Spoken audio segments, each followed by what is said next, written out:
On se retrouve aujourd'hui avec notre sommelier Jean-Pascal Paubert. Bonjour. Bonjour. Donc aujourd'hui, on tourne une nouvelle vidéo avec l'équipe de la BIWSA. 9e épisode de Cépage à la loupe. On va parler aujourd'hui du savagnin, un cépage blanc typique des pays de l'Est. Et on va particulièrement s'intéresser au vin jaune du Jura. Alors premièrement, le savagnin, où est-ce qu'on retrouve ce type de cépage? Quelles sont ses origines? Eh bien, son origine, c'est le Tyrol autrichien. C'est un cousin du Gewürztraminer. Il fait partie de la famille des Traminaires. Une affiliation directe du Pinot Noir depuis le XIIe siècle. Est-ce que c'est un cépage qui a besoin d'un certain climat du coup?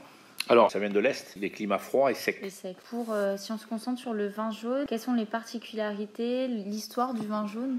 Alors, l'histoire, c'est un peu particulier. On retrouve sa présence en France, il y en a en Alsace. Bien sûr, son terroir de prédilection en France, c'est le Jura. Oui. Il y en a en Suisse, dans la région du Valais. Mais il a un nom un peu particulier en Suisse, il s'appelle Aïda. C'est un cépage qui a deux particularités. Il peut être sec ou il peut être liquoreux. D'accord. Quand on le fait pasquiller, il donne le vin de paille. Vous avez tous entendu. Et donc concrètement, qu'est-ce que c'est le vin jaune? Alors le vin jaune, c'est vraiment un vin très particulier. Déjà, c'est un vin qui est oxydatif. J'ai pas dit oxydé. Oxydé, c'est un défaut, mais là, c'est un vin oxydatif. Pourquoi il est oxydatif? Parce qu'il est gardé en barrique 6 ans et 3 mois sans houillage. Le houillage, c'est le fait de remplir la barrique pour pas que le vin ait contact avec l'air. Alors que là, c'est ce que l'on recherche. Et donc, ce vin n'a pas de houillage, et donc il forme un voile pour se protéger.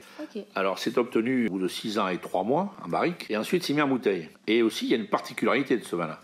Vous voyez la bouteille? Ça nous interpelle tout de suite. On n'a pas l'habitude de voir des vins avec une forme de bouteille. Et oui, elle est petite. Ouais. Elle ne fait pas 75 centilitres. 62 centilitres. C'est ça. Et la bouteille s'appelle un clavelin. Un clavelin, d'accord. Alors pourquoi elle fait 62 centilitres? Eh bien, elle a perdu 13 centilitres par rapport à une bouteille classique. Alors si on veut tirer 300 bouteilles dans la barrique, eh bien, il faut qu'elle fasse 62 centilitres. C'est tout simple. Maintenant, on va passer à la dégustation. Aujourd'hui, on a choisi un vin du domaine du Goix, appellation Arbois contrôlée, millésime 2012. Quand est-ce qu'on peut s'attendre à la dégustation en termes d'arôme pour ce vin jaune? Alors, je crois que vous n'avez jamais goûté. Non.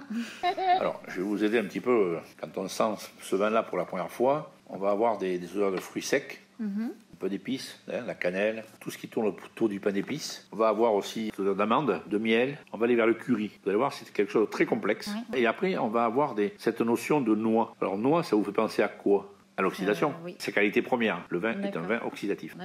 Et alors moi, plus j'en parle, plus j'ai envie de le goûter. Je vous fais confiance. Allez, on y va.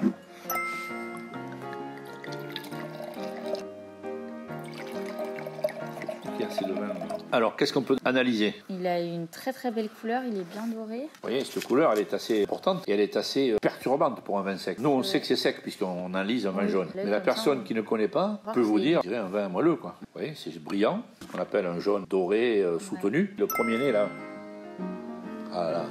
Qu'est-ce que vous sentez en premier, là? Vraiment typique. Et c'est la noix? Eh oui, la noix fraîche. Il a un premier nez très fort, en tout cas. Et là même, quand on a, sans avoir remué, on va même vers le curry, les épices. Oui. Alors après, ce qui est important, c'est l'aération. Alors, il ne faut pas avoir peur parce que c'est un vin oxydatif, donc l'oxygène ne lui fait pas peur. Alors, on est dans quoi, là? Toujours dans les fruits secs. Ouais, au noyau, à l'amande. Et est-ce que vous n'avez pas une odeur pain d'épices? Il y a plein de choses qui se mélangent, beaucoup d'épices. On parlait du miel tout à l'heure, et c'est vrai qu'on l'a. On a un petit peu le curry, la cannelle. C'est un vin qui est un nez très très riche. On peut en parler des moments et des moments parce que comme il supporte l'oxydation, il supporte l'aération, c'est un vin qui s'exprime tout le temps qu'on a dans le verre. Il s'exprime et il évolue,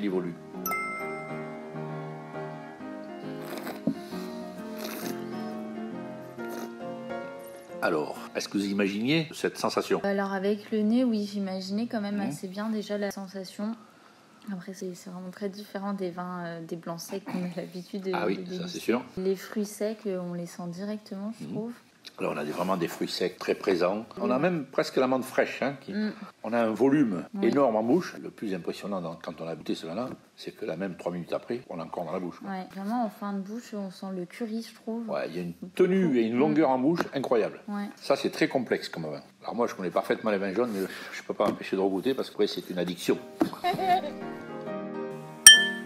Et est-ce que ça vous amène à réfléchir sur quoi on pourrait le goûter?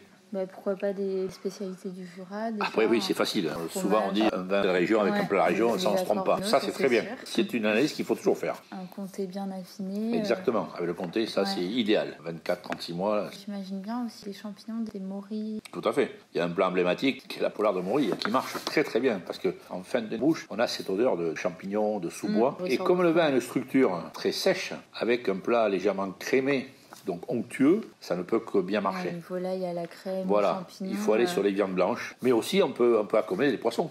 Un poisson à chair blanche, la perche du lac d'Annecy, avec une sauce juste un peu crémée. Je pense qu'on peut faire quelque chose d'assez sympa. Et pour le service, est-ce que vous avez des recommandations? Alors, le service, dans la région du Jura, on recommande de le servir entre 12 et 15 degrés. D'accord. Mais moi, je le préfère plus frais. Mais ça, c'est une question de goût. Oui. C'est tout à fait personnel. D'accord. Pour l'âge aussi, que c'est des vins qu'on doit laisser vieillir longtemps? C'est vraiment le vin qui domine le temps. Je crois, un des rares vins qui vieillissent aussi longtemps avec les Vouvray. D'accord.